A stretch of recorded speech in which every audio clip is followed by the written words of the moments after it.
მოგესალმებით. კონსერვატიული პლატფორმა Georgia Force გთავაზობთ გადაცემას Millennials. მე კი ნუკლი შოშიაშვილი გახლავართ.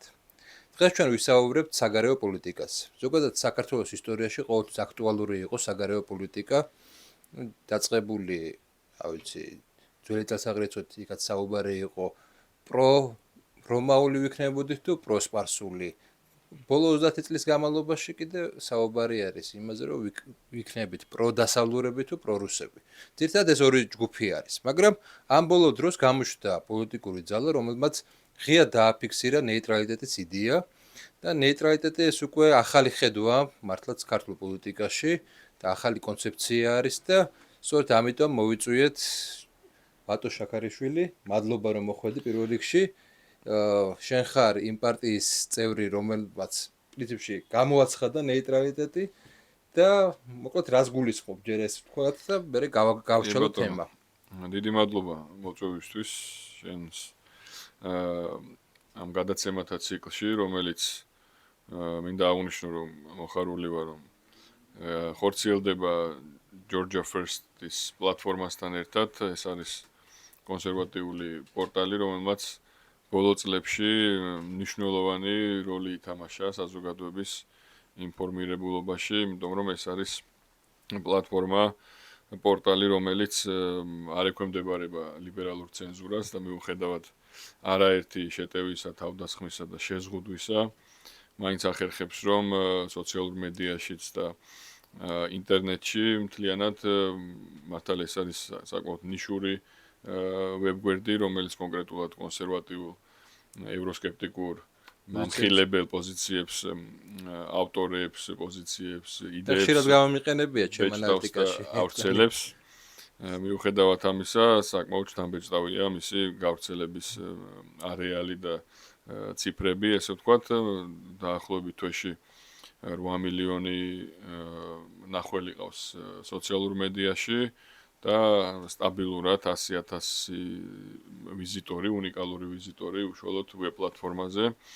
და დღეს იმ ეპოქაში, როდესაც ინფორმაცია ერთ-ერთი მნიშვნელოვანი და ძვირადღირებული იარაღია, ამ პლატფორმამ საკმაოდ მნიშვნელოვანი როლი ითამაშა საზოგადოების ინფორმირებულობაში. ისეთი დავამატო, რომ ზოგადად კონსერვატიული საინფორმაციო ველი შიმშილი არის საქართველოში. კი ჩდებოდნენ სხვა ჯგუფები, მაგრამ აი ესეთი დავარცხნილი აკადემიური ხასიათის მართლა შიმშილი იყო, ალაგ-ალაგ კი ხდებოდა, მაგრამ ერთად ეს თავმოყრილი მართლა ამ პლატფორმაში შედოდა. შემთხვევითი არ არის, რომ ეს სწორედ ამ პლატფორმაზე აღმოჩნდი. ძალიან გვიხარია ეს და შემთხვევითი არ იყო ეს წამოწყება, ესე ვთქვათ, ძალიან გააზრებული იყო, როდესაც ჩვენ დავაფუძნეთ აღნიშნული პორტალი 2022 წელს ახალი დაწყებული იყო. მაშინ ომი და ძალიან მართლაც შიმშილი იყო, დეფიციტი იყო რეალური ინფორმაციის, არა მარტო ქართულ მედიაში, არამედ საერთოდ მთელ მსოფლიოში და ჩვენ აი ამ მეინსტრიმს დაუპირისპირდით და რაღაცნაირად მოვახერხეთ, რომ გაგვერღვია ეს სივრცე.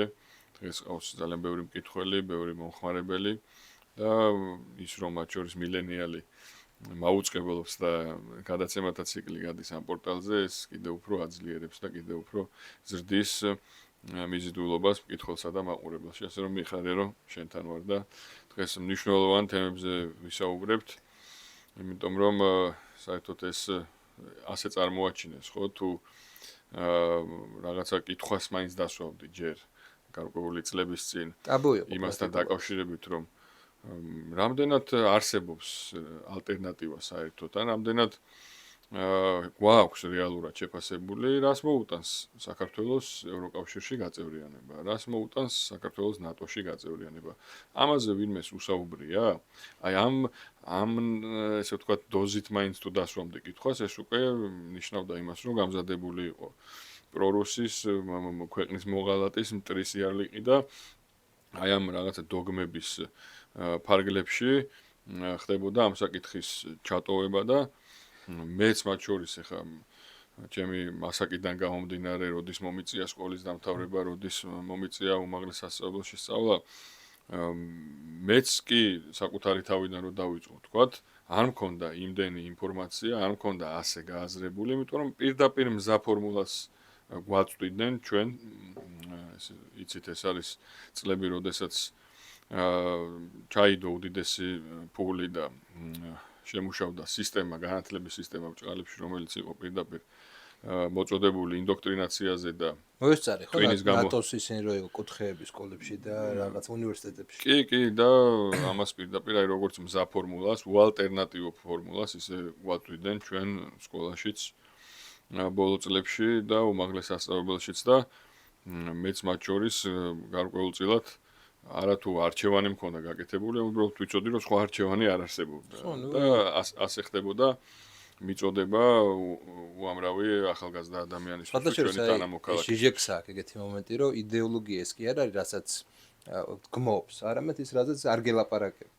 ანუ რაღაცა თემები აბსოლუტურად გამქრალი იყო ჩვენ სივრციდან და არ ლაპარაკობდით. კი, არათუ განსჯა, თუ შეფასება, შედარება ხდებოდა, არამედ საერთოდ არ იყო წარმოჩენილი სხვა ალტერნატიული გზა. ბატონო, ხა ეს ნეიტრალიტეტზე საუბარი რისკი იყო ხა პოლიტიკურად. ესე თქვა, აი სულთა პოლიტიკურად რო შევხედოთ, ისეთ 30 წლიან დოგმატურ რაღაც აზროვნებას უპირისპირდებით და ეგ არ არის ისეთი მდგომარეობა, რომ რაღაცა დარწმის გარეშე ესე საჯარო თქვა, რომ ნეიტრალიტეტი მინდა და მით უმეტეს შემდეგ უკვე პარტია როდესაც ამბობს ამას. აი ზოგადად იყავი მზად ამ დარწმისთვის თუ მე აღმოჩინე რომ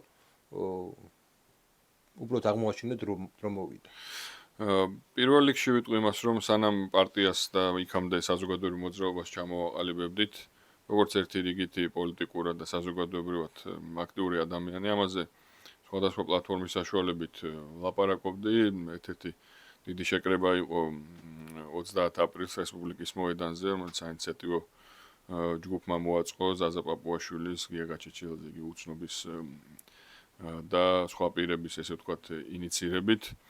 მაშინ ესე ვთქვათ მასობრივ შეკრებაზე პირველად დავსვი საერთოდ ეს კითხვა, რომ იქნებ გავაანალიზოთ, იმიტომ რომ 35 წელიწადი მგონი არის საკმარისი იმისათვის, რომ შეაფასო ამა თუ იმ გზაზე სვლამ რა შედეგები მოუტანა ჩვენს ქვეყანას, ჩვენ საზოგადოებას, ჩვენი დაგვაახლოვა ჩვენი ეროვნული მიზნების მიღწევასთან თუ პირიქით თუ სად ვართ, ხო, საერთოდ. შემდეგ ეს იყო ესე ვთქვათ იმ მოვლენების ფონზე განსაკუთრებით ეს ყველაფერი საერთოდ დესაკრალიზაცია და ეს გამოფხიზლება და ამ ტაბუების ნგრევა დაჩქარდა 2022 წლის 24 თებერვლის შემდეგ, როდესაც დაიწყო რუსეთ-უკრაინის ომი. მოდი აი ერთი მაინტერესებს სამდე უშუალოდ ომზე გადავალ. შენ მაშინ იყავი ოცნებაში, როდესაც მიიღეს კანონი, ხო? კანონი არ კონსტიტუციაში როცა შეიტანეს ნატო და ევროკავშირის გაწერიანება. შეგიძლია გაიხსენო ზოგადად რა ხდებოდა შიგნით. მე ყოველ შემთხვევაში ვიცი, რომ ბევრი არ იყო თლათ თანახმა და იყო მთელი რიგი რაღაცა შიდა დისკუსიები. აი რა ხდება, როგორ მივიღეთ ეს კანონი?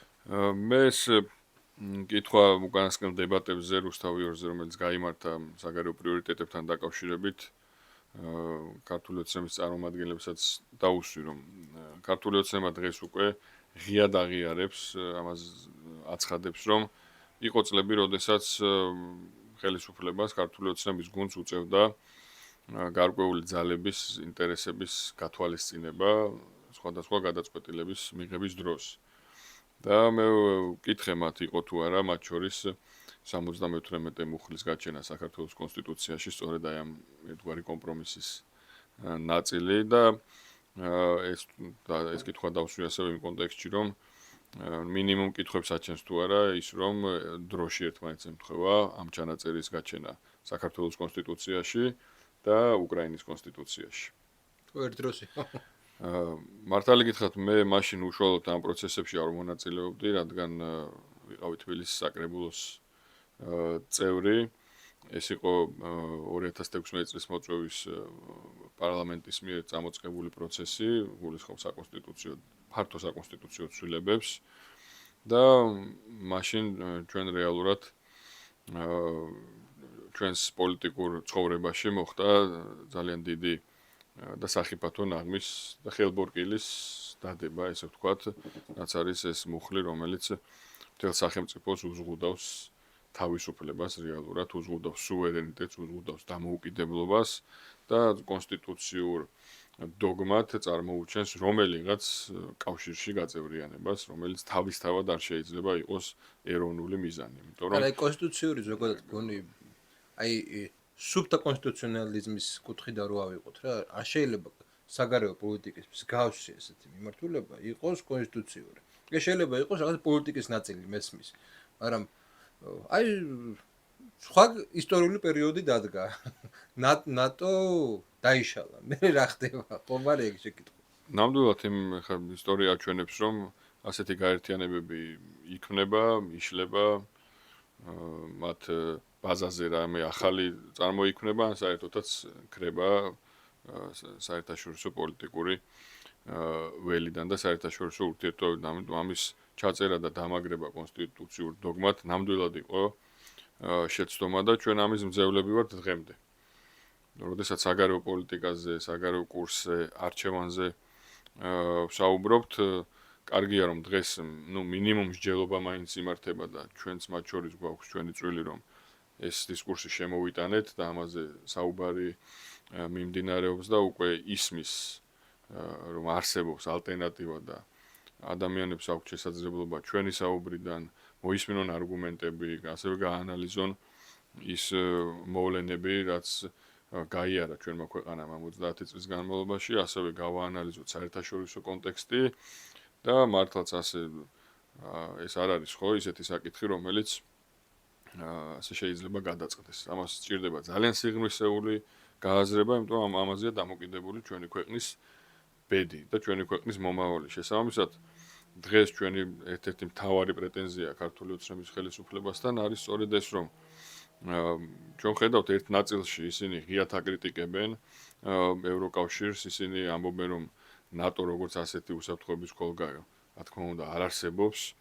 ისინი ამბობენ, რომ ევროკავშირის ბიუროკრატია საქართველოში სურს რევოლუციის მოხდენა, რომ ისინი ჩვენგან ითხოვენ მსხვერპლ შეწირვას, ომში ჩართვას, ჩვენს ტრადიციულ ღირებულებებზე უარის თქმას და იქვე იმავე განცხადებაში დაჟინებით აცხადებენ, რომ აუცილებლად 30 წლისთვის გააწევრიანებენ ჩვენს ქვეყანას ევროკავშირში. ეს ნიშნავს, რომ ჩვენ ესე იგი ქართული ოცნების ხელისუფლებას გააზრებული აქვს როგორი მძიმე ვითარება ევროკავშირში, მაგრამ მაინც აპირებს, რომ ამ მძიმე ვითარების ნაწილი გახდეს ჩვენი ქვეყანა. ანუ გადავიჭეხოთ ერთობლივად აი რაღაცა ლოგიკით, აი ეს აქციების რაც შეეხება რაღაც კონსტიტუციური თვალსაზრისით შეიძლება მართლები იყვნენ, იმიტომ რომ შენ თუ გიწერია რომ ყველაფერი უნდა გააკეთო იმისთვის რომ შეხვიდე ევროკავშირში, მაშინ ყველაფერი შეიძლება იმასაც ნიშნავს რომ ევრობიუროკრატია რაცა შენ გეტყვის, ის ყველაფერი უნდა შეასრულო.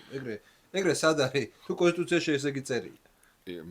მოდი ხომ არის ეს ლოგიკა, ხომ არის რაღაცნაირად განსხვავებული პრიზმიდანაც შევხედოთ ამ როდესაც ქართული ოცნება აბსოლუტურად სამართლიანად გმობს იმ უსაფუძვლო უსამართლო შეურაცხყოფელ დამოუკიდებლობას, რაც მოდის ევროკავშირის ბიუროკრატიის მხრიდან საქართველოს მიმართ, ჩვენ გვაქვს ამაზე ესეთი კითხვა და პასუხიც იმავდროულად, რომ ეს არის გამოწვეული აი ამ საკონსტიტუციო ჩანაწერით და ეს არის გამოწვეული იმით, რომ ქართული ოცნების ხელისუფლება ახლაც აგრძელებს გაკვეთს ამ კარზე. და ევროკავშირი ამბობს, რომ თუ თქვენ აი ამ როგორც ეძახიან ევროპულ ოჯახს, ხო?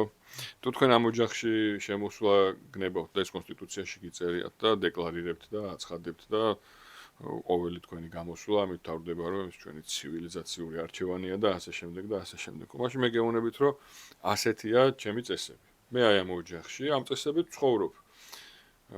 ვაპირებ, რომ 2030 წლისთვის ბავშვებში სქესის შეცვლა იყოს ხელმისაწვდომი და დასაშვები ლეგალურად. 17 ქვეყანაში მაქვს მიღებული ერთნაირსქესიანთა ქორწინება, სადაც არ არის მიღებული, იმათ უკვე დავავალდებული, რომ იმ ქვეყანაში რეგისტრირებული ქორწინებას იურიდიული ძალა მიანიჭოს მეორე ქვეყანაში და ამის უკვე ამისკენ უკვე პოლონეთი მათ გადადგა კონკრეტული ნაბიჯები და სამწუხაროდ მათ ქორწინების დოკუმენტში გაჩნდა მეუღლე 1, მეუღლე ნომერი 2 ნაცვლად ქმარი და ცოლისა. გეუბნება რომ მე საერთოდ ჩემი მოქალაქეც კი არ მაინტერესებს. მაქვს რაღაცა პოლიტიკური დღის წესრიგი, რომელიც მათ შორის მეც გარედან თავს მომახვიეს ამ იდეოლოგიას მემსახურები და მე მზათავარ რომ ამ რაღაცა ანტირუსული, რუსოფობიური თუ ასეთი იდეებისთვის ჩემი მოქალაქეც კი დავაზარალო. უკრაინას დავეხმარები, მაგრამ ჩემ მოქალაქეს დავაზარალებ, იმიტომ რომ მისთვის გაძვირდება კომუნალური გადასახადები, მას გაუძვირდება ცხოვრება, მისი ყოველდღიურობა აღარ იქნება უსაფრთხო, მას იმან შეიძლება დაკარგოს სამსახური, შეიძლება შემცირდეს ჩვენი ეკონომიკა, მაგრამ მე აი ამ რაღაცა გიჟური იდეების გამო მაინც ვაპირებ რომ ამ გზას გავყვე. ესავარ მე დღესთან. ეს დღეს შენ თუ აქ მოდიხარ, მაშინ ეს ძალიან კაფეო დეკლარირებს. ამას გვიწერს რეზოლუციებში, ამას გვიწერს რაღაც მოთხოვნებში, ამას აცხადებენ და მოდის რაღაცა ამდენ პუნქტიანი გეგმა, იმდენ პუნქტიანი გეგმა და მე მე ასე ვცხოვრობ. ახლა შენ თუ არაპირებ რომ ასე იცხოვრო, მაშინ უნდა მობრუნდე იმ კარიდან და რაღაცა ალტერნატიული გზა ნახო. ახლა ჩვენ ვართ პარადოქსულ მოცემულობაში. ერთის მხრივ აცხადებთ რომ მე აი არავითარ შემთხვევაში ჩემ წესებს არ შევიცვლი, ჩემს ტრადიციებზე უარს არ ვიტყვი და ღირსებით მაინც მოვალ და ის გეუბნება რომ შენი ღირსება, შენი კულტურა, შენი ტრადიციები, შენი ქრისტიანული ისტორია, შენი წამსი ყველაფერი გვერდზე დატოვე, მერე დამიკაკუნე და მას შემდეგ გადავწყვეტ მე საერთოდ დაგელაპარაკო თუ არა. მიღებაზეც არ არის, ხო ლაპარაკი, მერე გადავწყვეტ მე შენ აი ეს კარი შეგიღო თუ არა, ხო? აი ესეთი მოცემულობაა და ეს მოცემულობა არის საფრთხე შემცველი ჩვენი ქვეყნისთვის. ქვეყანა ასე არ იმართება. მათი არგუმენტი რომ ოდესღაც იქ რაღაც სიკეთისკენ შეიცვლება, ახლა თუზე ვერ იდგება. ჩვენი ქვეყნის ბედი თუზე ვერ იქნება დამოკიდებული. ქართული ძირითადი ის დებატები ვნახე მეც თქვენ სადაც იყავით. ძირითადად რაც შეუნიშნე ოცნებას აქვს ესეთი სტრატეგია რომ ელოდება რომ იქ რაღაცა გადატეხა მოხდება კონსერვატიული. ორბანთან სხვა მოხდა მე ხა ბულგარეთში კი. ეს ჩემი აზრით არის ფუჭი მოლოდინი. ნამდვილად. იმიტომ რომ კი შეიძლება სადღაც მოხდეს ეს კონსერვატიული, მაგრამ როგორც წესი მოხდება არაპირველი რიგის სახელმწიფოებში. იმიტომ რომ იმდენად ღრმად არის ეს ახლა პირველ ბრუსელში კონკრეტულად და ძირითად სახელმწიფოებში რომ შეიძლება აღმოსავლეთ ევროპაში სადღაც მოხდეს, მაგრამ ეს იქნება ამოვარდნილი ძირითადად. ამიტომ მე ტონს ვერ მიცემს თელ ევროკავშირში, ვერ შეცვლის ვითარებას და რეალურად ეს მოლოდინი შეიძლება კერძო პირს კონდეს და რაღაც იმედი კონდეს და ამას ვერავინ ვერ დაუშლის, ხო? ნეტარ არიან მორწმუნენი. მაგრამ როდესაც ქვეყნის ბედზე, ქვეყნის მომავალზე, ქვეყნის უსაფრთხოებაზეა საუბარი, აქ ასეთ მოლოდინებზე, უსაფუძვლო მოლოდინებზე ვერ ვიქნებით დამოკიდებული, ხო? ქვეყნის პოლიტიკის შემუშავება ხდება კონკრეტული ფაქტებით, გარემოებებით, იმ მონაცემებით, რაც მოდის ევროკავშირიდან და რომელი მიმართულებით მოდის პოზიტიური მონაცემები. ეკონომიკაში რა ხდება, ხო? 15 წელიწადია სტაბილურად მცირდება ევროკავშირის წილი გლობალურ ეკონომიკაში. ბოლო წლებია აგერ 0-დან 1%-მდე მერყეობს მათი საშუალო ეკონომიკური ზრდა და ისეთი წამყვანი სახელმწიფოები როგორც გერმანია იყო ინდუსტრიული, ეკონომიკური არის რეცესიაში. გარბის იქიდან მსხვილი ბიზნესი, იკარგება სამუშაო ადგილები. ეს წნეხი კიდევ უფრო გაიზრდება, იმიტომ რომ ისინი ლაპარაკობენ სამხედრო დანახარჯების ზრდაზე, ეს ფული რაღაცას უნდა მოაკლონ, ხო? შესაბამისად, წნეხი ბიუჯეტზე, წნეხი ეკონომიკაზე კიდევ უფრო გაიზრდება, იმიტომ რომ ისინი აპირებენ რომ გაზრდონ სამხედრო ხარჯები. ასევე ორი ძირითადი ფაქტორი იყო, რაც ევროკავშირს რაღაცა მიმზიდველს წარმოაჩენდა, ხო? თქვათ იქაური სოციალურ-ეკონომიკური მდგომარეობა, ცხოვრების დონე, ეს იყო სოციალური სახელმწიფო რაც იყო რა. და რაზე როგორ უზრუნველყოფდნენ ამ სოციალურ სახელმწიფოს, ხო? ეს იყო იაფი რუსული ენერგია და ამერიკული უსაფრთხოების ქოლგა. დღეს აღარც ერთი არსებობს, აღარც მეორე. და მესამე აფრიკა. და ის რესურსები, რა თქმა უნდა, რომელსაც ტრადიციულად და ეს ცივი ომის, მეორე მსოფლიო ომის მერე არ დაწყებულა, ეს უფრო ამას უფრო ხანგრძლივი ისტორია აქვს, ის რესურსები, რომელიც სწორედ კოლონიებიდან მათ ხელში აღმოჩნდებოდა და იქიდან მოქონდათ. ეს ორი ძირითადი კომპონენტი აღარ აქვს ევროპას და საღი აზრისგან, ახლა კონსერვატიული მიდგომები იქნება ეს მემარჯვენე მემარცხენე თუ ასე შემდეგ. თავარი რაც არის საღი აზრისგან სულ უფრო და უფრო შორდება ევროკავშირი. რატომ ამას რომ მე მინდა ომი რეალურად. მე მზადები, ეხლა არა ვარ მზად რუსეთთან ომისთვის, მილიტარიზაციას ვიწყებ, აგერ 1 მილიონი უკრაინელი აღმომაჩნდა თან ბრძოლის უნარიანი.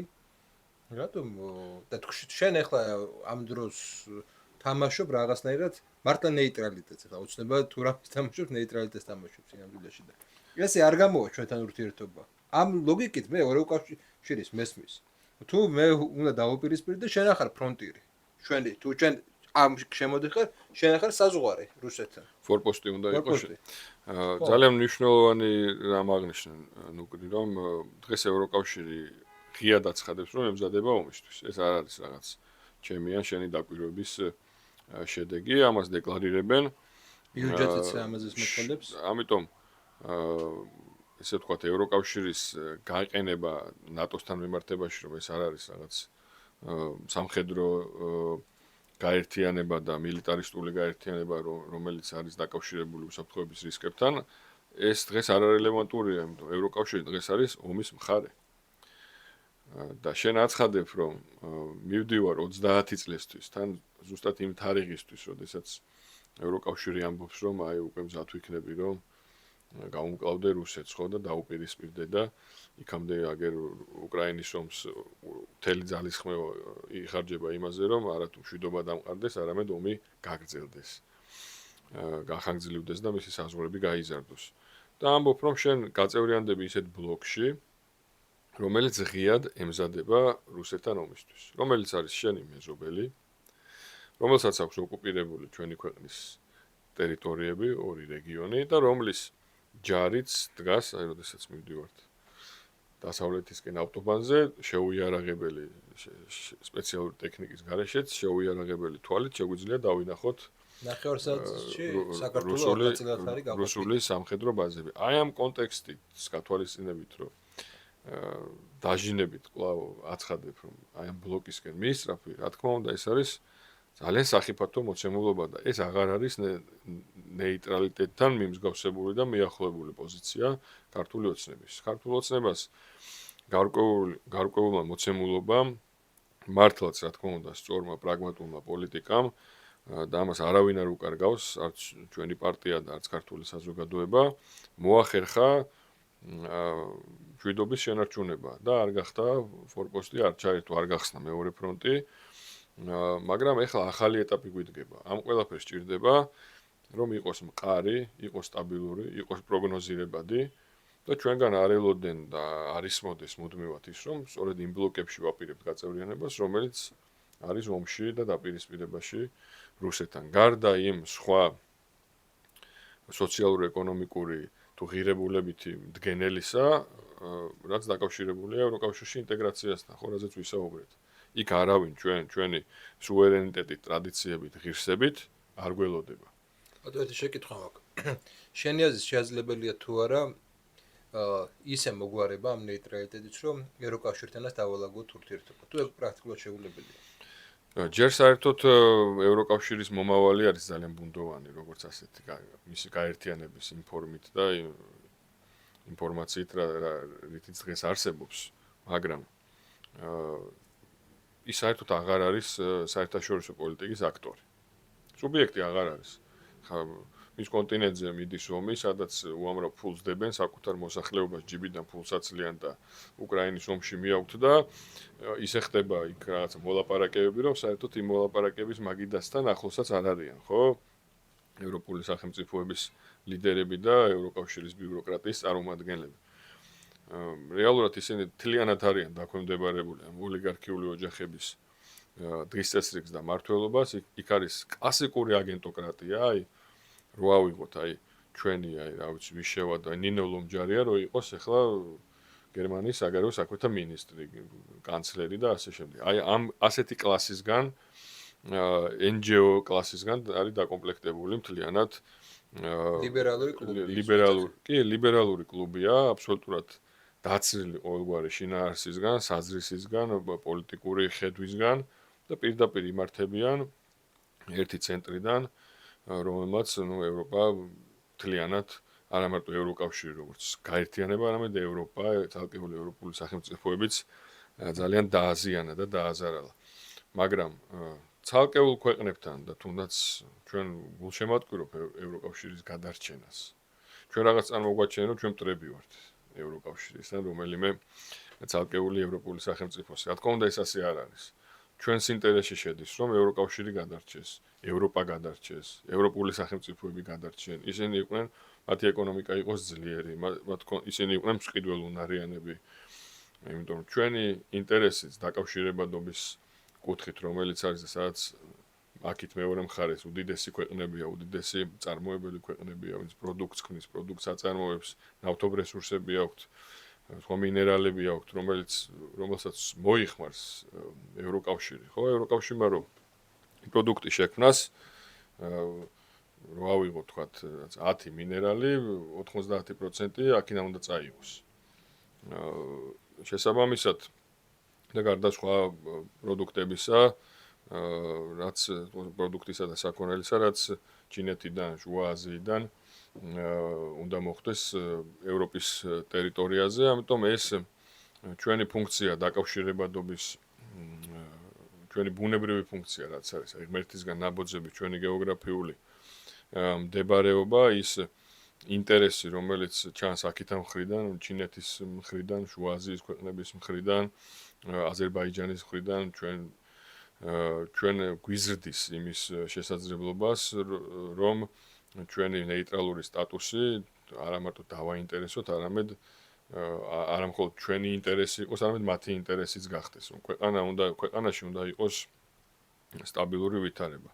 ქვეყანაში უნდა იყოს პროგნოზირებადი ვითარება, იმისათვის რომ ეს გზა რეალურად გახდეს მნიშვნელოვანი ალტერნატივა იმ სხვა ლოგისტიკური გზებისა, რომელიც აქამდე არსებობდა და დღეს ძალიან დიდი რისკების ქვეშ არის, ხო? ან საერთოდ ჩაკეტილია ნაწილი მათი, ან ნაწილი დიდი რისკის ქვეშ არის და ის გზები აღარ არის უსაფრთხო და სტაბილური. ამიტომ საქართველოში მშვიდობა, სტაბილურობა, განვითარება და პროგნოზირებადობა უნდა იყოს აი ამ ორივე მხარის ინტერესი, ხო, ვისაც ვაკავშირებთ ჩვენ პროდუქტის წარმოქმნელს, პროდუქტის მიმღებს ორივეს. შუა დერეფანზე საუბრობ. შუა დერეფანი ეს არის უმნიშვნელოვანესი ინიციატივა, რომელიც არის ჩინეთის გლობალური ეკონომიკური ინიციატივის ნაწილი, სადაც იდება დიდი რესურსი, დიდი ფული, რომელსაც აქვს უდიდესი პოტენციალი, მაგრამ ამას ჭირდება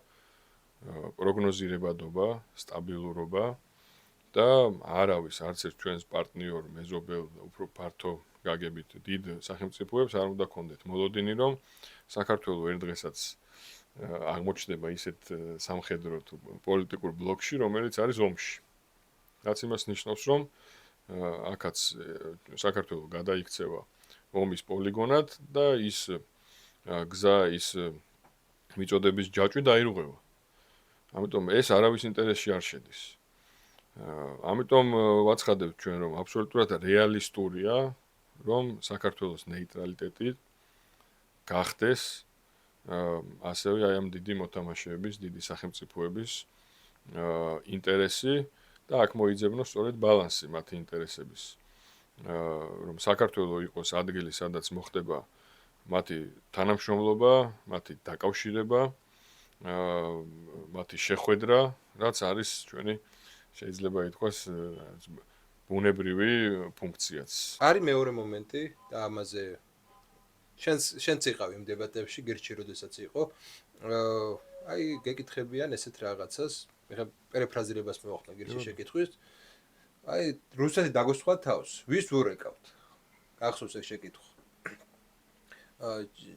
ეგ ერთი შეკითხვა და მეორე არის მნიშვნელოვანი მომენტი. თვითონ ხა ევროკავშირსაც აქვს ბერკეტები. საქართველოს ეკონომიკის ჩამოშლის. მაგალითად მოვიყვან, აი ხა პოსტივში მუშაობ. დაასანქცირა ევროკავშირმა არა მართალია, მაგრამ დაასანქცირეს და შეექმნა პრობლემები ფინანსური. ეს წარმოვიდგინოთ უფრო დიდი მასშტაბით. ეს წარმოვიდგინოთ შენ მისამართით და შენი პარტიის მისამართით. ეს წარმოვიდგინოთ ყველა იმ ადამიანის მისამართით, ვინც რაღაცა გარკვეულ კრიტიკულ დამოკიდებულება აქვს. გვაქვს არა მარტო სახელმწიფოს, არამედ პოლიტიკურ ჯგუფებს იმის რესურსი, რომ დაცულები ვიყოთ. ეს პირიქით ყოველთვის არის ხოლმე საჩვენო არგუმენტი. ნეიტრალიტეტის იდეის ძალიან მყარი არგუმენტია, როდესაც ასეთ რისკებზე არის ხოლმე მინიშნება. გნებავთ უსაფრთხოების ნაწილში, გნებავთ სანქციების და სხვა სადამსჯელო ღონისძიებების ნაწილში.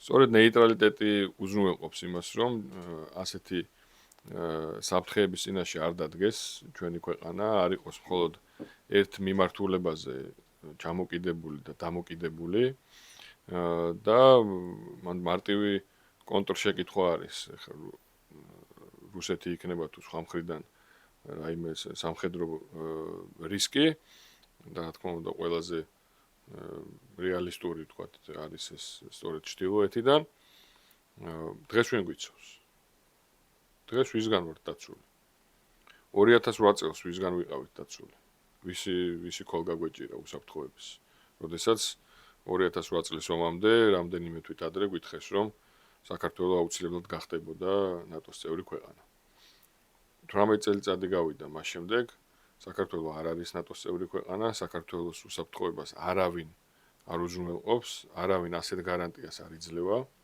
და მათ შორის არც ასეთ გარანტიას არავინ აძლევს უკრაინას რომელმაც მათთვის გაიღო უდიდესი მსხვერპლი შეიძლება ესეც შეკითხვა დაგისვან რომ უკრაინა სწორედ ევროკავშირი და დასავლეთი დაეხმარა და ერთ დღეს რომ იბრძვის დაეხმარა ნუ ტექნიკურად და სამხედრო თვალსაზრისით რა თქმა უნდა დაეხმარა ფინანსურადაც დაეხმარა ეგ ფაქტია არის ის რომ დღემდე იბრძვის ეს მართალია იმის სუბსიდირების შედეგი რა თქმა უნდა ეხა ეს თქვენ დაგეხმარებთ ლოგიკა ამ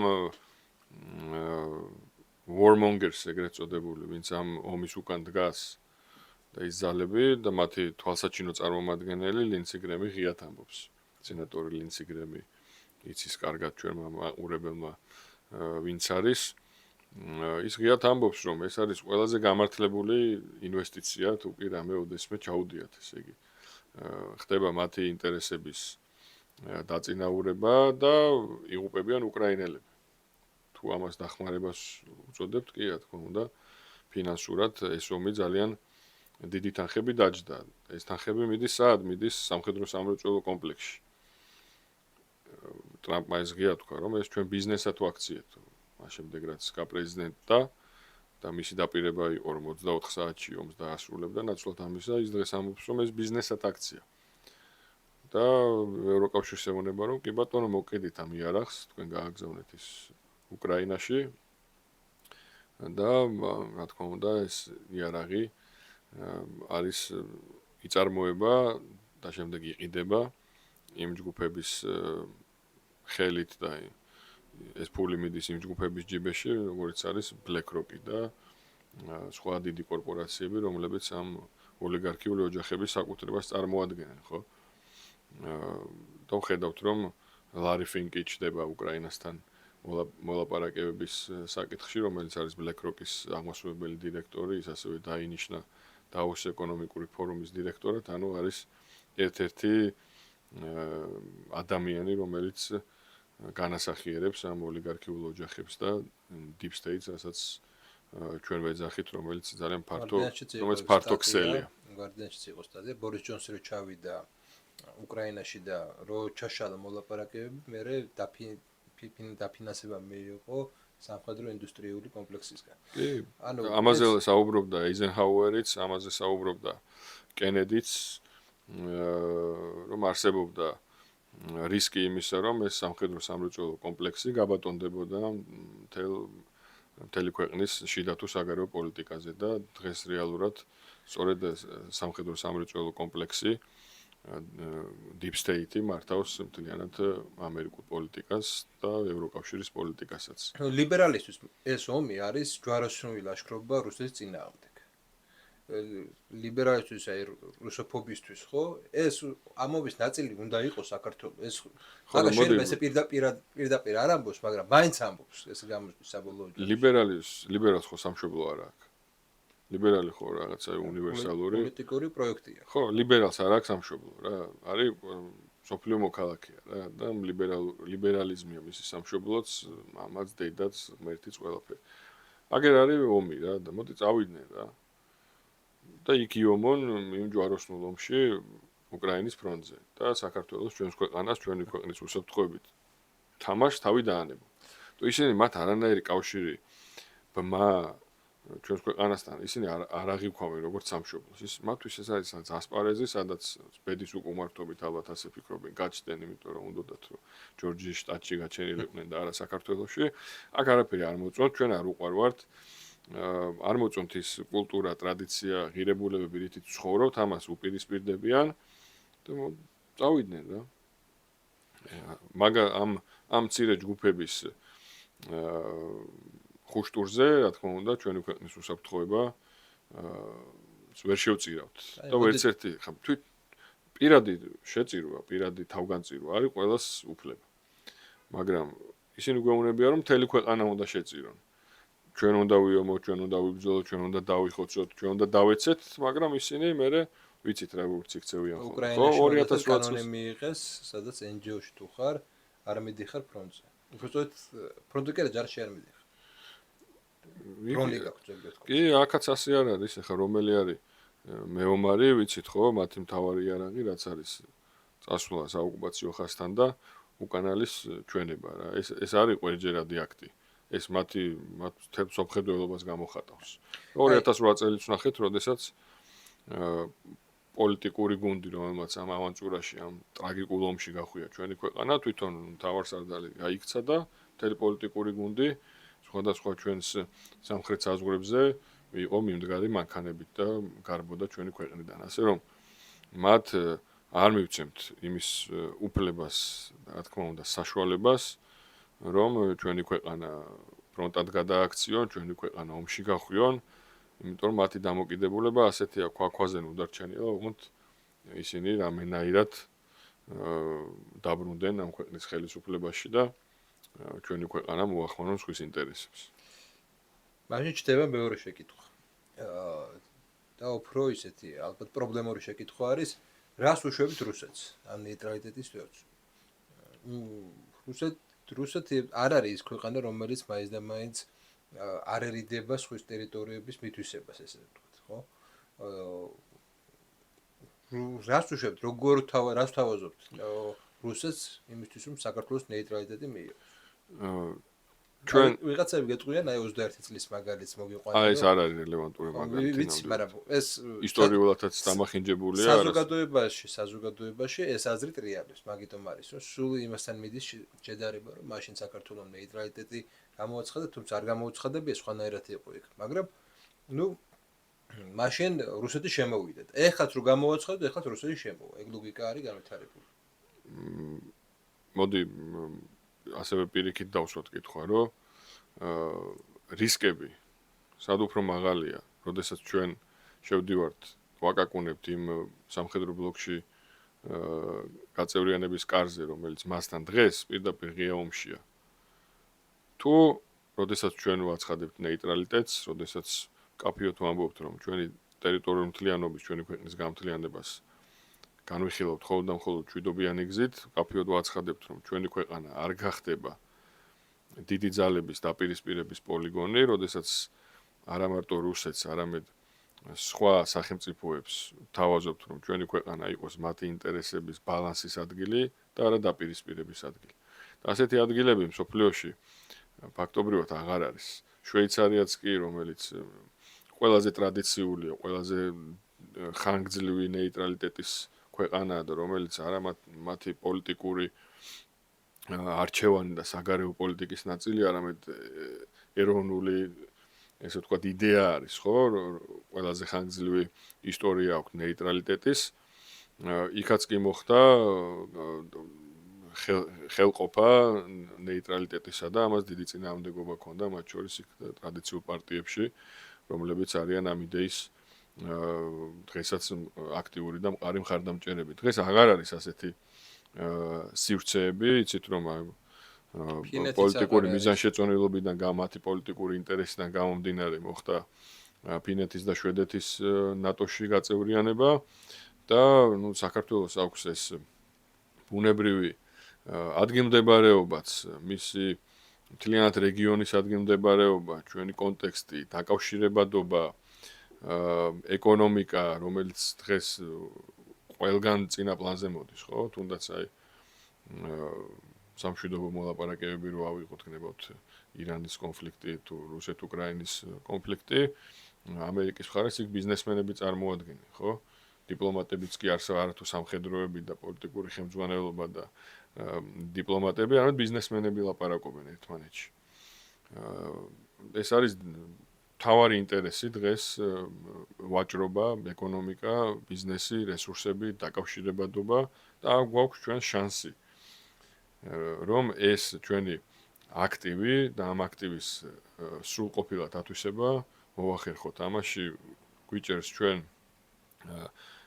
ესე ვთქვათ, საჩვენოდ იქნება ვითარება, თუ შეიძლება ასე ითქვას, იმ მოვლენებიდან გამომდინარე, რაც ხდება, ხო, როგორ დაირღვა ეს მიწოდების ჯაჭვები, როგორ შეიცვალა ის ძველი უსაფრთხოების არქიტექტურა, როგორ ჩამოინგრა ის მსოფლიო წესრიგი ბჭყალებში, რომელსაც არასოდეს არ იცავდა თავად ამ წესრიგის ერთ-ერთი შემოქმედი ამერიკის შეერთებული შტატები და როგორ იცვლება სამყარო. დღეს გვაქვს ჩვენ როდესაც ამის რეალური შანსი, როდესაც თავში შენ კითხვა დასვი მომენტთან, ეს ნამდვილად არის მომენტი და ნამდვილად ვიგრძენით ჩვენ ეს მომენტი. ნეიტრალიტეტზე ინფორმაცია არსებობდა, ნაკვლევი ჰქონდა, ეს არაერთხელ აქამდეც რაღაცა გააუჟღერებია რომელიღაც კონკრეტულ პოლიტიკურ ძალებს, მაგრამ მნიშვნელოვანია მომენტი, კონტექსტი, მოცემულობა, რომ ეხლა ვიღაცები ამას აჟღერებდნენ და იდეას უფრო აზიანებდნენ, ვიდრე ამ იდეისკენ გვაახლოვებდნენ, ხო? და ამ იდეის განხორციელებას სხვანაირად ხედავდნენ, თქვათ, წითელ მოედანზე ფოტოების გადაღებაში ხედავდნენ ნეიტრალიტეტისთვის მუშაობას, ხო? რა თქმა უნდა, ეს ასე არ არის. არა, ნეიტრალიტეტი რა. რა თქმა უნდა, ეს ასე არ არის. ამიტომ ამით იდეის დაზიანება უფრო ხდებოდა, ვიდრე ნეიტრალიტეტისკენ კონკრეტული ნაბიჯების გადადგმა. რომ დღეს ჩვენი საგარეო პოლიტიკა, ჩვენი საგარეო პრიორიტეტები უნდა იყოს ადეკვატური ახალ მსოფლიო რეალობასთან. და ერთხელ და სამუდამოდ უნდა დაეფუძნოს ჩვენი ქვეყნის ეროვნულ ინტერესებს. და არა იმას ევროკავშირს რა უნდა, ეხა იქ ამერიკიდან ზარი გაკეთდება და იქიდან უპარაძე დარეკავს, სულ რაღაცნა ჩვენი ქვეყნის შიდა თუ საგარეო პოლიტიკა იყო აწყობილი იმაზე, რა წამოვიდოდა, რა დავალება იქნებოდა, რა დირექტივა იქნებოდა, რასაც ხან რეკომენდაციებს არქმევდნენ და ხან რას და ხან რას. ამიტომ ჩვენი ქვეყანა დღეს არის იმ მოცემულობაში, როდესაც გარემო პირობებმა, მსოფლიო რეალობამ პირდაპირ რო იტყვიან ბურთი მოაგორა ჩვენს წინ და ჩვენ ეს შანსი უნდა გამოვიყენოთ და ჩვენ ამ შანსის გამოყენებიდან გვაშორებს ის აბსოლუტურად გაუგებარი რიტორიკა და ქმედებები, რაც მოდის ქართული ოცნებისგან. რომ აი მიუხედავად ამ ყველაფრის აი კატასტროფული მდგომარეობისა, რაც არის ევროკავშირში, წარმოუდგენლად თავხედური თავდასხმებისა, რაც მოდის იგივე ელჩებისგან, რაზეც ახლა აღარ კმარა ნამდვილად თავის გაქნება და შეშფოთება, ხო, ამას ჭირდება. შეიძლება გითხრან, რომ ამით ვიცავთ, რომ სანქციებში არ მოხდეთ, რაღაცა ესეთი რადიკალური განცხადებები არ გვინდა. შეიძლება ეს იყოს არგუმენტი. ნახეთ, ზოგადად ეგაა ხოლმე არგუმენტი. მაშინ ეს სტრატეგია უნდა ამართლებდეს. მაშინ ამ სტრატეგიას შედეგი უნდა მოქონდეს და ამ სტრატეგიას შედეგი არ მოაქვს. ეს გადადის რაღაც ეროვნულ თავმოყარეობაში, ხო? და კიდევ ერთხელ ვამბობ, აი ამ დამოკიდებულების ერთ-ერთი მთავარი საფუძველი არის ის, რომ ჩვენ ამ კარზე კაკუნს ვაგრძელებთ. ის გეუბნება, რომ თუ ამ კარზე მიკაკუნებ, მაშინ მე გიყენებ კიდევ ერთხელ ამ კაფიო წესებს, რითიც მე აქ ცხოვრობ და რასაც ვითხოვ შენგან. ან დააკმაყოფილებ ამას, რასაც ვითხოვ შენგან და მომცემ და გაიღებ ამ სხვერპლს პირდაპირ გაგებით, ან მაშინ მე შენ აქ მოგიწყობს ამოქალაქო ომს. აი ეს არის კონკრეტული მოცემულობა და ჩვენ ასეთი პარადოქსული დამოკიდებულება გვაქვს ქართული ოცნების ხელისუფლებისგან, რომ არა, აი ჩვენ გვჯერა გვწამს, რომ თქვენ გაკეთილშობილდებით, თქვენში რაღაც კათარზისი მოხდება და ხვალ ბრიუსელი გაიღვიძებს ქართულად. ეს არ მოხდება, ხო, რა თქმა უნდა. ამიტომ ეს დრო არ უნდა დავკარგოთ. აქ ჩამოვიდა აზერბაიჯანის პრეზიდენტი, ჩვენ გვაქვს ძალიან კარგი ურთიერთობები მათთან. მან ხაზი გაუსვა საქართველოს როლს და ფუნქციას და მის მნიშვნელობას. აზერბაიჯანს, ჩინეთს, შუა აზიის ქვეყნებს, ვისთანაც ღრმავდება ჩვენი სავაჭრო და პოლიტიკური კავშირები და ურთიერთობები. მათ ჭირდებათ, რომ საქართველოში ვითარება იყოს პროგნოზირებადი. რომ საქართველო იყოს გრძელვადიანად სტაბილური. გავიგეთ, ვაფასებთ, მადლობას ვეუბნებით, რომ ამ ომში არ გავეხვიეთ და დღეს გვაქვს ჩვენ მშვიდობა. მაგრამ ეს არ უნდა იყოს მყიფე და არ უნდა იყოს მუდმივი რისკების ქვეშ. და ამ რისკების ნეიტრალიზაციას და მინიმუმამდე დაყვანას ჭირდება ის, რომ ჩვენმა ქვეყანამ რაღაც ახალი თქვას სოფლიო პოლიტიკაში. ეხლა მაინტერესებს უშუალოდ თქვენ რას აპირებთ. თქვენი პარტია რა გეგმები გაქვთ? ერთი ის გასაგებია, რომ იბრძვით ალბათ პარლამენტში მოსახვედრად, ეს ერთი და თვითონ პარლამენტში მოდის ესე ვთქვათ, რომ მოხვდეთ პარლამენტში, იქ რას აპირებთ? ანუ რა იქნება თქვენი გეგმა? იმიტომ რომ ერთი არის ახლა რაზეც ვისაუბრეთ, ეს იყო აღწერა ძირითადად. ეხლა მაინტერესებს გამოსავალს როგორ ხედავთ? კი, ვითარების აღწერა და რა თქმა უნდა ამ ვითარებასთან ადეკვატური ქმედებები და ქმედებებში სწორედ ამას ვამბობ, რომ საჭიროა რომ ჩვენ საერთაშორისო ასპარეზზე ჩვენს პარტნიორებთან, ჩვენს მეზობლებთან, დიდ მოთამაშეებთან გლობალურ დღის რიგში შემოვიტანოთ საქართველოს ნეიტრალიტეტის საკითხი.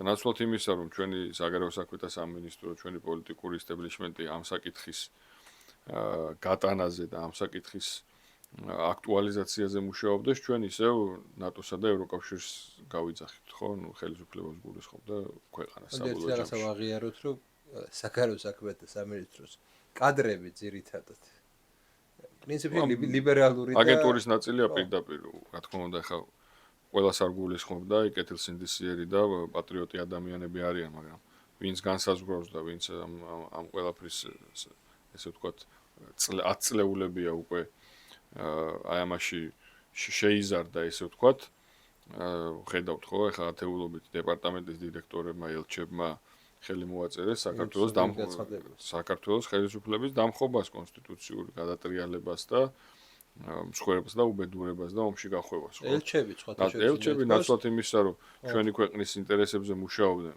ქვეყნის გარეთ, პირიქით ჩვენი ქვეყნის ინტერესების საწინააღმდეგოდ მუშაობდნენ. ეს ძალიან მძიმე ვითარება იყო, რამაც ჩვენ არაერთი პრობლემა შეუქმნა ჩვენ სახელმწიფოს და ამ ვითარებაში, როდესაც იყო აი კრიტიკული მომენტი, მაშინ მათ პირდაპირ ხელი მოაწერეს და რომ კუჩაში რომ დაპირისპირება მიდის შეტაკება და პარლამენტის შენობას ცეცხლი უკიდია და საგარეო საქმეთა სამინისტროს ათეული თანამშრომელი თან არა რიგით ამ რევოლუციურ ტალღას უერთდება და თავის წვრილს დებს, ესე ვთქვათ. რა თქმა უნდა, ეხლა ამ სამინისტროსგან საერთო ჯამში კიდევ ერთხელ ყველას არ გულისხმობ, არ უნდა ველოდეთ იმას, რომ ჩვენი ქვეყნის რეალურ ინტერესებზე იმუშავებენ. ჩვენ deep state ესენი არიან. ასე. თუ რამე ყავს deep state, ეს არის ეგ სააკაშვილის დროს შემორჩენილი რაღაც ხალხი, რომელიც დღემდე იგივე პოზიციაზე არიან და დღემდე იგივე პოლიტიკას ატარებენ თავად. ანუ ჩვენ მთავარ კითხვას რომ დაუბრუნდეთ, ჩვენ გვაქვს ჩვენი პარტიული მიზნები, იცით რომ სულ რამოდენიმე თვე არაც დაფუძნდა ჩვენი პარტია. ქვეყნის შიგნით ვაწარმოებთ აქტიურ კამპანიას, უკვე გავხსენით რეგიონებში ოფისები, ეს ოფისები, ეს შტაბები, ეს ჩვენი ესე ვთქვათ, წარმომადგენლობები ემსახურება იმას, რომ საზოგადოების მოსახლეობის ინფორმირებულობა მოხდეს ნეიტრალიტეტთან დაკავშირებით. ამ იდეას უჩდება ყოველდღიურად კიდევ უფრო მეტი მხარდამჭერი. ასევე რა თქმა უნდა მუშაობთ ამ მოცემულობიდან, როდესაც ჩვენ არ ვართ საპარლამენტო პარტია, გვაქვს უკვე გქონდა არაერთი შეხვედრა როგორც მეზობელი სახელმწიფოების წარმომადგენლებთან, ასევე სხვადასხვა მსხვილი ქვეყნების, დიდი ქვეყნების დიპლომატიურ წარმომადგენლობებთან, ელჩებთან, მათ შორის შვეიცარიის ელჩთან და ჩვენ აქტიურად მუშაობთ, რომ ჩვენ რესურსებში, ჩვენს ძალებში დღეს რაც შედის, საქართველოს ნეიტრალიტეტის საკითხი საერთაშორისო პოლიტიკურ დღის წესრიგში გავიტანოთ, დავამკვიდროთ და ამაზე იყოს საუბარი. თუ ამაზე საუბარი არ დავიწყეთ, რა თქმა უნდა, თავისით რაც ეს ალბათ თავში არ დაგვეცემა. ამაზე უნდა ვიმუშაოთ. რა თქმა უნდა, არავის აქვს ილუზია, რომ ეს რაც მოკლევადიანი და ერთდღიანი პროცესია.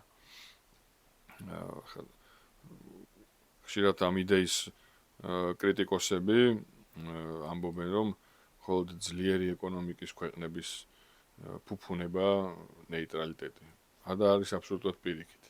ნეიტრალიტეტია ძლიერი ეკონომიკის გარანტი.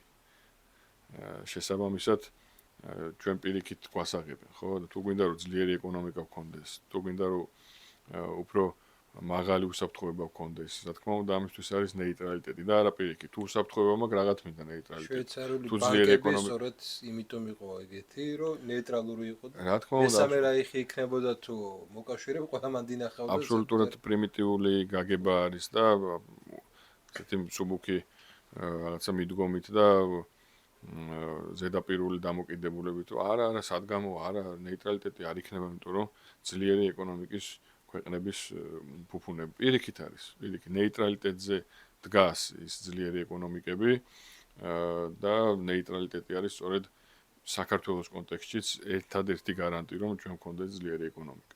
რომ ჩვენ განვითარების ახალ საფეხურზე გადავიდეთ. უბრალოდ გეტყვი. აი სამი პირველი ნაბიჯი წარმოვიდგინოთ, რომ პარლამენტში შეხვედით მნიშვნელოვანი პროცენტით, მნიშვნელოვანი წარმომადგენლობით. აი პირველი სამი რაღაც ნაბიჯი რა იქნება? ჩვენ დავიწყებთ, რა თქმა უნდა, პირველი საკონსტიტუციო ცვლილების პროცესი. ჩვენ გვინდა რომ ეს იქამდე მოხდეს, ვიდრე ჩვენ საპარლამენტო პარტია გავხდებით, ჩვენ ამაზე ვმუშაობთ, ჩვენ ხელისუფლებას მივმართეთ, რომ ჩაატაროს საერთო სახალხო გამოკითხვა, პლებისციტი, რეფერენდუმი, რაც გნებავთ უწოდოთ, რომ ერთხელ და სამუდამოდ დასრულდეს ყოველგვარი სპეკულაცია. მათ შორის ხელისუფლებას იყენებს აი ამას სპეკულაციისთვის, როდესაც ამბობს, რომ მოსახლეობის უმრავლესობის არჩევანი, რაღაც ჩვენი ცივილიზაციური არჩევანი, ევროკავშირში გაწევრიანება არ არის ეს ასე. ამიტომ ჩვენ უნდა ჩავატაროთ რეალური საერთო სახალხო კვლევა, გამოკითხვა, პლებისციტი, რეფერენდუმი და დავსვათ კითხვა საზოგადოების წინაშე, რომელიც იქნება უტყუარი. და იმის ევროკავშირის მიერვე დაფინანსებული კვლევების საფუძველზე არ გამოსაზღვრავთ რესურს ქართულ საზოგადოებას. ანუ იმ საუბარი კონსტიტუციური მუხლების ამოღებას. კი, რა თქმა უნდა. თუ ეს არ იქნება სამწუხაროდ, თუ ეს არ მოხდება 2028 წლამდე, ანუ ჰიპოთეტურად თქვით ჩვენს პარლამენტში შესვლამდე, მაშინ პირველი ნაბიჯი, რა თქმა უნდა, ამ პროცესების ინიცირება და დაწყება იქნება საქართველოს პარლამენტში, რომ ეს კონსტიტუციური ნაღმი ხელბორკილი მოხსნათ ჩვენს ქვეყანას იმისათვის, რომ მას მიეცეს საშუალება დაუბრუნდეს საკუთარ ეროვნულ ინტერესებს და შეძლოს გრძელვადიანი მშვიდობის უზრუნველყოფა, სტაბილურობის შენარჩუნება და ეკონომიკური განვითარების ახალ საფეხურზე გადასვლა. მეორე ნაბიჯი ჩვენ პარლამენტში შესვლამდეც წამოვიწყეთ ძალიან აქტიური ქმედებები და დავსახეთ ორი პრიორიტეტი. ერთი საგარეო მიმართულება და ვაცხადებთ, რომ საგარეო პრიორიტეტები უნდა გახდეს შესაბამისი, ადეკვატური ახალ მსოფლიო რეალობასთან, დაეფუძნოს ჩვენი ქვეყნის ეროვნულ ინტერესებს და მეორე შიდა პოლიტიკაში. თუ ჩვენ გვინდა, რომ ამ აბსოლუტურად არეულ, მარტივად რო ვთქვათ, სამყაროში საგარეო საფრთხეებს გაუმკლავდეთ, ჩვენ გვჭირდება ქვეყნის შიგნით შიდა პოლიტიკური სტაბილურობა. და შიდა პოლიტიკური სტაბილურობა ვერ მიიღწევა მაშინ, როდესაც აქ დღემდე მუშაობს მძლავრი აგენტურული ქსელი პოლიტიკაში, სამოქალაქო სექტორში, მედიაში, საგანმანათლებლო დაწესებულებებში, ასე შემდეგ და ასე შემდეგ, სახელმწიფო სტრუქტურებშიც კი. თუ ჩვენ აი ამ ორ კომპონენტს, ორ მთავარ პირობას არ დავაკმაყოფილებთ, მაშინ ჩვენ 2028-შიც იგივე პრობლემები გვექნება და შეიძლება ბევრად უფრო ხანგრძლივი ვადითაც. ამიტომ ჩვენი მუშაობა პარლამენტში შესვლამდეც აი ამ ორ ძირითად პრინციპზე დგას, რა თქმა უნდა, სხვა იმ მიმართულებებით, რასაც მოიცავს პოლიტიკა და ესე ვთქვი, პარტიის ფუნქციები და ჩვენი საჯარო ცხოვრება, რასაც ოპერატიულ, ესე ვთქვი, ყოველდღიურ პოლიტიკურ დღის წესრიგში რაც ჩდება, მაგრამ ეს არის ორი ძირითადი პრიორიტეტი, რის უზრუნველსაყოფათაც მუშაობთ, როგორც პარლამენტში შესვლამდე, ასე პარლამენტში შემდეგ. გვაქვს ძალიან მკაფიო ხედვა, გზა, ეს გზა ჩვენ ეს არისო ჩვენი პარტია სპონტანური წამოწყება. ჩვენ საკმაოდ განსხვავებული ასაკობრივი ჯგუფის, რაც პროფესიის, ბიოგრაფიის ხალხი, ადამიანები შევიკრიბეთ ამ იდეის გარშემო. ჯერ იყო ეს საზოგადოებრივი მოძრაობის ფარგლებში და შემდეგ უკვე პოლიტიკური პარტიის სტატუსით, ამიტომ ჩვენ ეს თითოეულ ჩვენთანგანს ეს კარგად გვაქვს გააზრებული. ეს პოლიტიკური პარტია არ შექმნა მხოლოდ იმისთვის, რომ პოლიტიკაში პარტიულ წარმატებას მიაღწიოს, თავისთავად ამაშიც ცუდი არაფერია, მაგრამ ჩვენი პოლიტიკური პარტია თვისებრივად განსხვავდება სხვა პარტიებისგან, გვაქვს ძალიან კონკრეტული იდეა და პლატფორმა, თავარი, რაც არის საქართველოს ნეიტრალური სტატუსი. ეს არის ჩვენთვის ჩარჩო. და ქვემ შეგნით ახლა იქ ერთ გადაცემაში ალბათ ამ ყველაფერს ვერ ამოვწურავთ. სოციალური პოლიტიკის მიმართულებით, ეკონომიკური პოლიტიკის მიმართულებით, სოფლის მეურნეობის პოლიტიკის მიმართულებით, რა თქმა უნდა, გვაქვს ჩვენი კონკრეტული ხედვა, ინიციატივები, იდეები, დაიდენტიფიცირებული გვაქვს პრობლემები, რაც არის. ეს არის უკვე, ესე ვთქვათ, ნაწილი და მთლიანი ჩარჩო, დიდი ჩარჩო არის ჩვენი ქვეყნის ნეიტრალური სტატუსი, რომლისთვისაც მუშაობთ. ეს არის თავარი, რის მიღწევასაც ჩვენ ვცდილობ, იმიტომ რომ ყველა იმ ასპექტის გათვალისწინებით, რაც გადაცემაშიც განვიხილეთ, საგარეო ვითარება, შეცვლილი გეოპოლიტიკა, ახალი მსოფლიო რეალობა,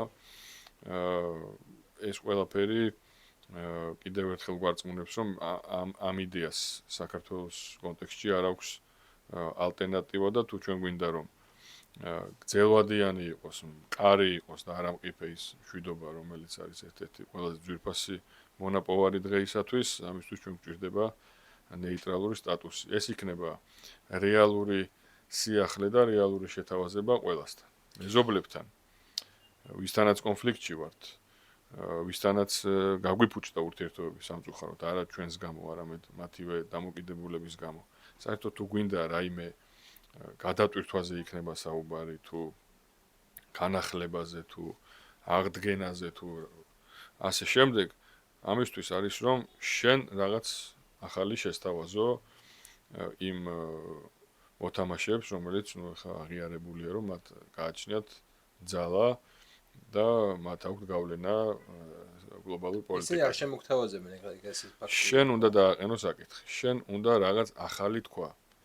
და ეს რაღაც ახალი და მნიშვნელოვანი და თვისებრივად განსხვავებული არის სწორედ ჩვენი ქვეყნის ნეიტრალიტეტის მიღწევა, ჩვენი ქვეყნის ნეიტრალიტეტზე საუბარი. ეს უნდა გავიტანოთ გლობალურ საერთაშორისო პოლიტიკურ დღის წესრიგში უნდა დავამკვიდროთ და რა თქმა უნდა მე უნდა ვიმუშაოთ, რომ ამ იდეას ქვეყნის გარეთაც გაუჩნდეს ბევრი მხარდამჭერი და მერწმუნეთ, რომ მას ეყოლება ბევრი მხარდამჭერი, იმიტომ რომ საქართველოში მშვიდობით, სტაბილურობით არის ბევრი სახელმწიფო დაინტერესებული. არა იმიტომ, რომ ქართველები ძალიან უყვართ ან საქართველოზე გიждდებიან, ესე ვთქვათ. არავის არ უყვარს, ხო, ესე რაღაც სიყვარულზე და მეგობრობაზე საერთაშორისო პოლიტიკა არ დგას, ხო, ან პიროვნულ ან ერებს შორის, ხო? ეს არის ინტერესებზე. აქ ემთხვევა ინტერესები. საქართველოში მშვიდობა და სტაბილურობა შედის რეგიონის, ფართო რეგიონის და საერთოდ დიდი მოთამაშეების ინტერესებში დღეს, მაგრამ ჩვენ ეს პირველ რიგში უნდა ვთქვათ, პირველ რიგში უნდა ამაზე დავიწყოთ არა მხოლოდ ერთი პარტიის დონეზე, რასაც ჩვენ ვაკეთებთ საუბარს, ეს უნდა იყოს სახელმწიფო პოლიტიკის ნაწილი. რისკებს საიდან ხედავთ? მოდი რისკებზე ვისაუბროთ, ბოლოსკენ მივდივართ და არსებობს რაღაც გარკვეული რისკები, რამაც შეიძლება თქვენს დაგაზარალოთ პირველ რიგში და ქვეყანაც. აი მაგალითისთვის ვამბობ, უკვე არის გადატვირთვაზე, ეგრეთ წოდებულ გადატვირთვაზეა საუბარი, არის კიდე სხვა ესეთი მომენტები არის, რომ საუბარია, რომ მოდი დავთმოთ ჩვენი რაღაცა პორტები, დავთმოთ ჩვენი რაღაცა ენერგორესურსები, გამტარიანობა, ესე ვთქვათ, და აქ პოლიტიკური სტაბილურობა მოვიპოვოთ. ხო, ეგ აბსოლუტურად შესაძლებელია ესეთი რაღაცა წარმოვიდგინოთ. არა, სახელმწიფოებრიობაზე თუ უარს ვიტყვით სუვერენიტეტზე, უარს ვიტყვით, ახლა პატრონი ყოველთვის მოიძებნება, რომ ჩაბარდე. ეს ახლა რა თქმა უნდა არ უნდა მოხდეს არავისთან გადატვირთვა, არავისთან ურთიერთობების ნორმალიზება, არ უნდა მოხდეს ჩვენი ქვეყნის ეროვნული ინტერესების ხარჯზე. და ამ ეროვნული ინტერესების დაცვისთვის ყველაზე კარგ საშუალებას და პლატფორმას ჩვენ გვიქმნის ნეიტრალიტეტი. რა არის საინტერესო? შენ იარაღია ნებისმიერ თუნდაც იყოს ეს დაპირისპირებული მხარე, თუნდაც იყოს ეს მეზობელი, თუნდაც იყოს ეს პარტნიორი სახელმწიფო, შენი მთავარი კოზირია, მოდი ესე ვთქვათ. მათთან ურთიერთობაში და მათთან საუბარში თუ მათთან გარკვეულ რთულ მოლაპარაკებაშიც კი. სხვა შემთხვევაში ეხლა დავთმოთ ის მივცეთ ყველაფერი გადავცეთ ჩვენს ეკონომიკურ და პოლიტიკურ დამოუკიდებლობაზე უარი ვთქვათ, ეხლა ჩასაბარებელ პატრონს გამოჩნდება ყოველთვის, მაგრამ რა თქმა უნდა ჩვენ ამის ხარჯზე არ ვაპირებთ და ჩვენი ქვეყანა ეროვნული ინტერესების ხელყოფის ხარჯზე არავისთან გარიგებაში არ უნდა შევიდეს. სამწუხაროდ ასეთი მაგალითები ჩვენ გვქონდა, რა ვიცი, შარმიშელის შეთანხმებები და არაერთი, ხო, როდესაც ჩვენი ქვეყნის კანონის, კონსტიტუციის ყოველგვარი უგულებელყოფა მოხდა და მოუწია ჩვენს ქვეყანას ასეთ ნაბიჯებზე წასვლა სამწუხაროდ, მაგრამ ამან კარგი არაფერი მოგვიტანა, არა თუ განვითარება მოგვიტანა და წინ წაგვწია, არამედ დღეს ისევ ვიქوارთ. ისევ იმ რისკების წინაშე ვართ, ისევ რაღაც ახალ შარმიშელის შეთანხმებას ველოდებით და არაფერი თვისებრივად ახალი ჩვენს ქვეყანაში 5, 6, 7 წელი გავიდა იმ პერიოდიდან, არაფერი ახალი არ მომხდარა. ამიტომ ამ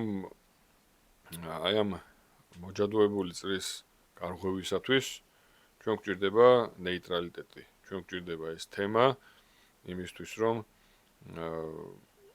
რაღაც ახალ ეტაპზე მართლაც გადავიდეს ჩვენი ქვეყანა, მოიპოვოს მართლა კარი გარანტია იმისა, რომ ქვეყანაში მშვიდობა იქნება გრძელვადიანი და არა მყიფე, და მუდმივი რისკების ქვეშ, ეკონომიკური განვითარება ასევე იქნება სტაბილური და ჩვენ გვჭირდება ნახტომი, ხო, ჩვენ დიდი გარღვევა გვჭირდება და ეს ძალიან კარგია, რომ ორნიშნა ეკონომიკურ ზრდასთან ვართ ახლოს და 8-9%-ია წლიური ზრდა, ეს კარგია, იმიტომ რომ ჩვენ გვჭირდება კიდე უფრო მეტი, იმისათვის რომ აი ეს ჩვენი სოციალურ პრობლემებს გამომკლავდეთ და რაღაც გარანტირებულ დონემდე ავიდეთ.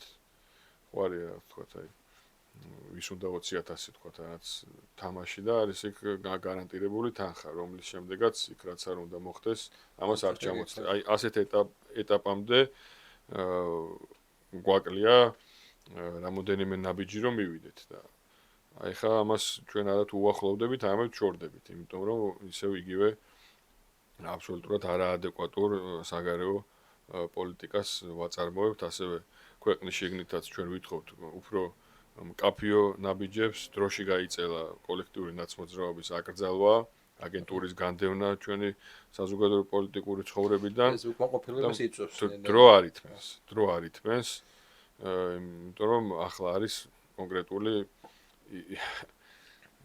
როცა აბსოლუტურად ესეთი სიტყვა გახდა ხო შესაძლებლობების ფანჯარა, როდესაც უწოდებდნენ იმას უკრაინის ომს შესაძლებლობების ფანჯარას, ხო? რეალური შესაძლებლობების გზა ახლა არის გახსნილი საქართველოსთვის, იმისთვის რომ ის დაუბრუნდეს საკუთარ ეროვნულ ინტერესებს, გამოვიდეს ილუზიებიდან, რომელიც თავს მოგვახვიეს ჩვენს ქვეყანას და გადავიდეს განვითარების ახალ საფეხურზე. აი ეს მომენტი გვიდგას და ამ მომენტს ჭირდება გამოყენება. არაერთხელ გვითხოვს რომ გასაგებია საქართველოს პატარა ქვეყანაა, მას არ შეუძლია რომ რაც გლობალურ პროცესებზე იქონიოს გავლენა და შეცვალოს ეს ყველაფერი, მაგრამ შეუძლია ნამდვილად რომ იყოს ადეკვატური იმ დიდი ცვლილებების მიმართ, რაც მსოფლიოში ხორციელდება და ის რომ ეხლა ჩვენ არ გვაქვს ბირთვული შეიარაღება, არ ნიშნავს რომ არ გვაქვს გონიერება, არ ნიშნავს რომ არ გვაქვს ეროვნული ღირსება და თავმოყრება და ამ ყველაფრის დაცვის უფლება და ამას ვითხოვთ ხელისუფლებისგანაც და მისთვის იმუშავებს ჩვენი პარტია ერთიანი ნეიტრალური საქართველო. საპარლამენტო არჩევნებამდეც, სანამ არ ვიქნებით საპარლამენტო პარტია და მას შემდეგაც, როდესაც დიდი იმედი მაქვს საზოგადოების მხარდამჭერით ჩვენ გავხდებით საპარლამენტო პარტია. ბატონო, დიდი მადლობა და წარმატებებს გისურვებ პირველ რიგში, იმიტომ რომ ძალიან მნიშვნელოვანი საკითხია, არა იმიტომ რომ რაღაცა პირველი ისეთი ორგანიზებული ძალა ხართ. აქამდე შენც ახსენე რომ თითოეული ადამიანები საუბრობდნენ ნეიტრალიტეტზე, მაგრამ ესე ორგანიზებულად აქამდე ესე არ ყოფილა და მე რაღაცნაირად მიჩნდება ესეთი გასტა რომ სულ რო სხვანაირად წავიდეს გეოპოლიტიკური რაღაცა სურათი სამყაროს მინიმუმ დისკუსი გაიხსნა და რა ადამიანებს თავისუფლად შეგვიძლია ვისაუბროთ ჩვენ რა გვინდა იმ ამ მომენტში. შეიძლება ხვალე სხვა რეალობა და სხვა რეალობის წინაშე აღმოჩნდეთ. კაცეშვილმა არის, მაგრამ ის რომ ეხლა უკვე ეს რაღაც ტაბუ მოიხსნა, ამაში დიდი როლი გაქვთ და მადლობა პირველ რიგში. მადლობა თქვენ, ერთი რაღაც მინდა დავამატო რომ რა თქმა უნდა, სამყარო როგორ შეიცვლება, მით უმეტეს ასეთ არაპროგნოზირებად ვითარებაში, როდესაც ნუ ეხა ამერიკის პოლიტიკას ვინ წარმოადგენს ყოველ შემთხვევაში, ხა ვინ მართავს, ვიცით და ვისაუბრეთ გადაცემის ფარგლებში, მაგრამ როგორც არ უნდა განვითარდეს მსოფლიოში ვითარება, საქართველოს ნეიტრალიტეტი არც ერთ შემთხვევაში არ იქნება ამოვარდნილი. არც ერთ შემთხვევაში არ იქნება შეუსაბამო, ეს არის ის, რომელიც არის ყველაზე გრძელვადიანი, ყველაზე მყარი გზა ჩვენი ქვეყნისთვის, რომ აი მიუხედავად იმ ცვლილებებისა, მიუხედავად იმისა, როგორ ჩამოყალიბდება საბოლოო ჯამში, როგორ დაალაგდება ეს მსოფლიო წესრიგი, რომელიც ეხლა ყველამ აღიარა და მათ შორის ამერიკის შეერთებული შტატების ეროვნული უსაფრთხოების სტრატეგიაში ეს ჩაიწერა, არა მხოლოდ განცხადების დონეზე, რომელიც დაფიქსირდა ეროვნული უსაფრთხოების სტრატეგიაში, რომ აღარ არის უნიპოლარული სამყარო. ამაზე თავად ის ქვეყანა აცხადებს, რომელიც იყო ჰეგემონი წლების განმავლობაში განმავლობაში ამ ეპოქის და ამ ისტორიის ამ მონაკვეთის დასასრული აღიარებულია. აღარ არის ეს უნიპოლარული სამყარო და მით უმეტეს, როდესაც აღარ არსებობს ერთი კონკრეტული ძალა, ერთი კონკრეტული ჰეგემონი, აი იქ ჩნდება სწორედ საქართველოს ნეიტრალიტეტის მიღწევის აბსოლუტურად რეალისტური შანსი და სწორედ ამაზე მიუთითებთ ჩვენ და ამაზე მოუწოდებთ ხელისუფლებას, რომ ეს შანსი არ იქნას ხელიდან გაშვებული. აუცილებლად დაწერეთ კომენტარები, იმიტომ რომ ეს საკითხი ყოველთვის აქტუალური იქნება და საინტერესოა თქვენი მოსაზრება, საინტერესოა საზოგადოების მოსაზრება, შეიძლება ეხლა სხვა რეაქცია გქონდეთ ამ დისკუსიის შემდეგ და აბსოლუტურად შეგეცვალოთ მოსაზრებები. დაწერეთ კომენტარები, გააზიარეთ და დაალაიქეთ. მადლობა ყურადღებისთვის, მოვალ შეხვედრამდე.